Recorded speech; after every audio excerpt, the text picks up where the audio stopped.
Hey guys, तो अभी बज रहे हैं दोपहर के 2 और देखिए मैं सिलाई कर रही थी। यहाँ पे मेरी जो है सिलाई मशीन रखी है। बस मैं अभी उठी हूँ जस्ट यहाँ से। अब मेरा मन नहीं कर रहा और सिलाई करने का। बाकी का मैं देखती हूँ, शाम को मन किया तो करूँगी, नहीं तो फिर मैं कल करूँगी।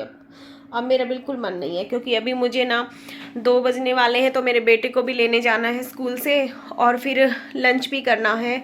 लंच के लिए फिर रोटी वगैरह भी बनानी है, तो इसलिए अब मन नहीं है और सिलाई करने का। और आजकल पता नहीं कुछ तो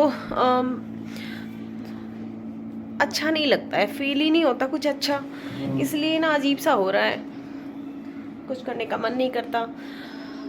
तो फ्रेंड्स, अभी मैंने लंच नहीं बनाया है। लंच तो मैं हर रोज़ आपके साथ शेयर करती हूँ क्योंकि मेरा 1 मील अ डे चल रहा है।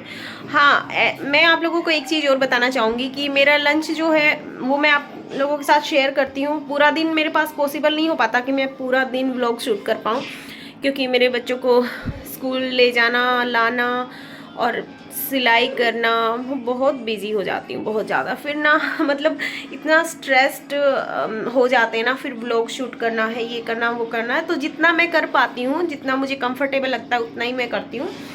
और यहाँ पे क्या है, स्टिचिंग आ जाती है थोड़ी बहुत, तो इसलिए अगर फिर कहीं और चले जाएंगे, जब ट्रांसफ़र होगी हमारी, तो वहाँ पे जाने के बाद देखूँगी मैं सिलाई करूँगी या नहीं करूँगी। बट इतना है कि अपने लिए ड्रेसेस बना लिया करूँगी, बाहर के कपड़े में नहीं सिलूँगी, क्योंकि ना आइज़ वीक होती हैं। एक तो आपको फ़ोन में भी कई घंटों तक लगे रहना पड़ता है, एडिटिंग करो, अपलोड करो, और उन सब चीज़ों में भी बहुत टाइम जाता है। और फिर ना सिलाई वगैरह भी करो, फिर ऐसे तो आपकी आंखें बहुत जल्दी वीक हो जाएंगी।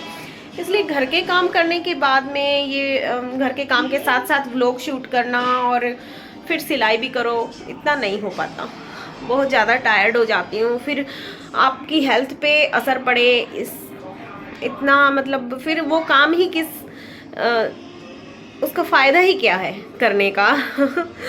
तो फ्रेंड्स, अभी मैं जा रही हूँ अपने बेटे को लेने और फिर मैं आकर के रोटी बनाऊंगी, क्योंकि रोटी बनी नहीं है। सुबह हमारे यहाँ पे ये देखिए आलू मटर की सब्जी बनी है, तो बस सब्जी बनी हुई है। और मेरे यहाँ ना चने और आलू रखे थे उबले हुए, तो गन्नू बोला कि मम्मी आलू का पराठा खाना है, तो उसके लिए मैं सुबह आलू के पराठे बनाई थी। तो एक बड़ा आलू था, उसमें सिर्फ 2 ही पराठे बने, एक गन्नू ने खा लिया था, एक मैंने अभी जो है समर के लिए रखा है, वो स्कूल से आने के बाद खा लेगा। मैं अपने लिए रोटी बनाऊंगी। तो चलिए जाती हूँ मैं समर को लेने।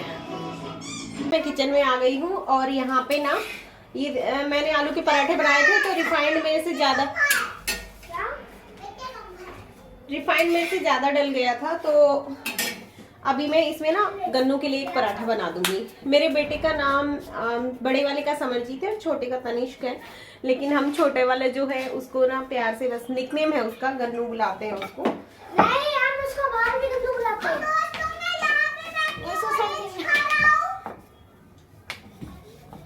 चिढ़ाने से मतलब है बस एक दूसरे को, है ना। बहुत मजा आता है ना एक दूसरे को चिढ़ाने में।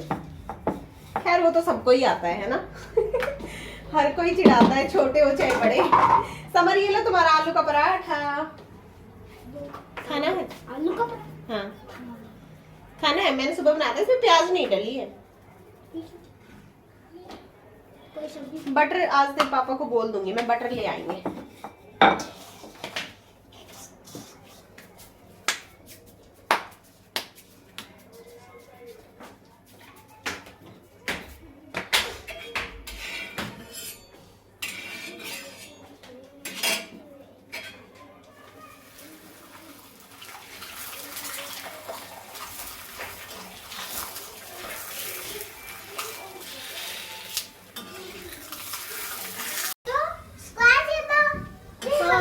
कोई भी शेप बना सकते हैं। समर, तुम्हारे लिए गरम कर दे रही हूँ, पराठा थोड़ा ठंडा हो गया।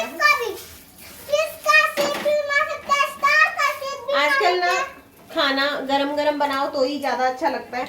सर्दी है ना, ठंडा कुछ भी अच्छा नहीं लगता। इसलिए रोटी वगैरह मैं तभी बनाती हूँ जब हम लोगों को खानी होती है। पहले बना के रख दो, फिर वो बाद में ना मन भी नहीं करता खाने का उनको। इतनी ठंडी हो जाती है। और फिर सेक के भी खाओ ना उनको गरम करके गैस पे, तो भी वो मजा नहीं आता जो गरम गरम खाने में आता है बना के तुरंत। समर लो अपना पराठा। मम्मी मेरे को एक गरम पराठा दे दो आलू के साथ। ये लो और अपना सब्जी का ये खोल लो, खा लो। नहीं चाहिए क्या?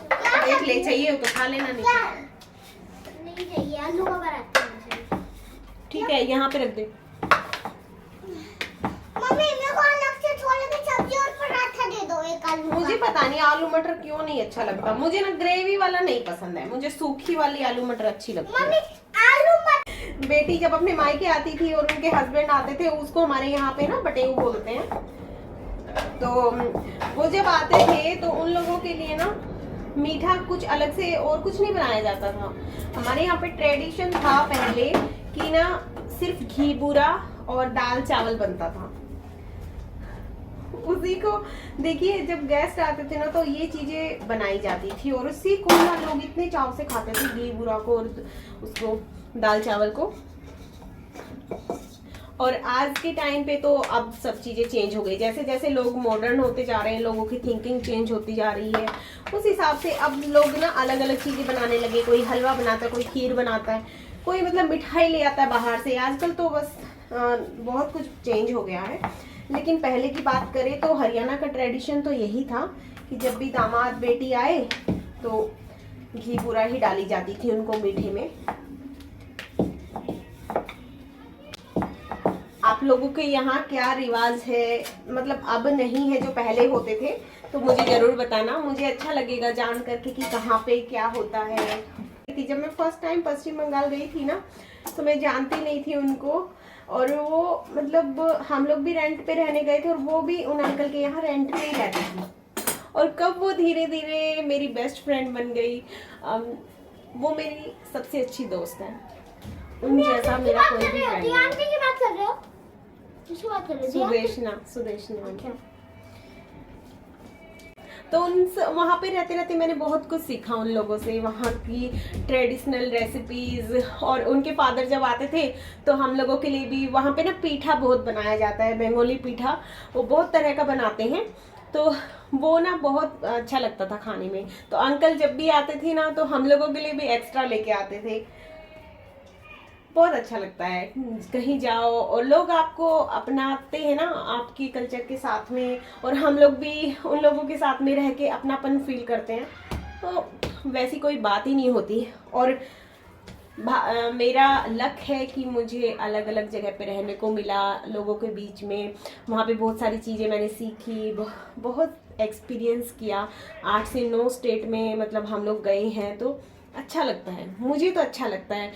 हालांकि अपने परिवार वालों के साथ तो अच्छा लगता ही है, लेकिन अपने देश की सभ्यता, संस्कृति और वहाँ के, हमारे देश में जितने स्टेट हैं वहाँ के लोगों के बारे में जानना, वहाँ जाना, वो सब चीज़ें ना बहुत ज़्यादा मुझे पसंद है। मेरा ड्रीम था हमेशा से, और वो मेरा ड्रीम मेरे हस्बैंड ने पूरा किया है। खैर अभी पूरा इंडिया नहीं घूमी हूँ, लेकिन फिर भी काफ़ी हद तक तो पूरा हो ही गया उनके रहते। और उनकी जॉब ऐसी है कि उस बहाने हम लोग ना धीरे धीरे बहुत सारे स्टेट में घूम लेंगे। सुबह मैंने एक गवावा खा लिया था।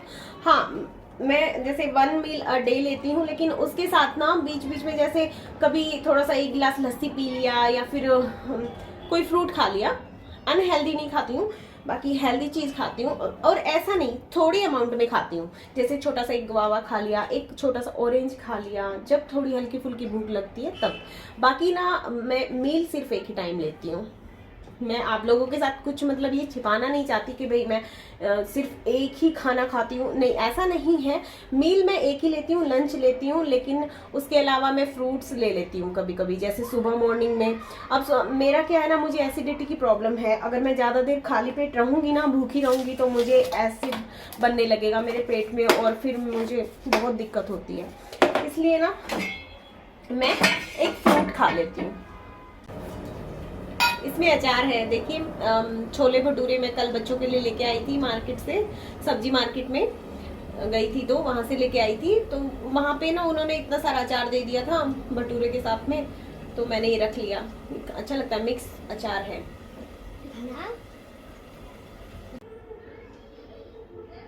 तो फ्रेंड्स मैं आ गई हूँ अपना लंच लेकर के, और आप जानते ही हो कि मैं लंच करते हुए टीवी देखती हूँ, तो इसलिए मैं बेड पे बैठ के ही खाना खा लेती हूँ, क्योंकि हमारा जो टीवी है ना वो बेडरूम में लगा हुआ है, इसीलिए मुझे वहीं पे बैठना पड़ता है। और खाना खाते हुए मैं थोड़ा सा फ्री होके टीवी देख लेती हूँ, इसलिए मुझे अच्छा लगता है। उस टाइम पे 1-2 सीरियल देखती हूँ मैं, तो वो उसी टाइम देख लेती हूँ। इससे क्या है ना, मुझे अलग से टाइम नहीं निकालना पड़ता। तो बाय फ्रेंड्स, फिर मिलते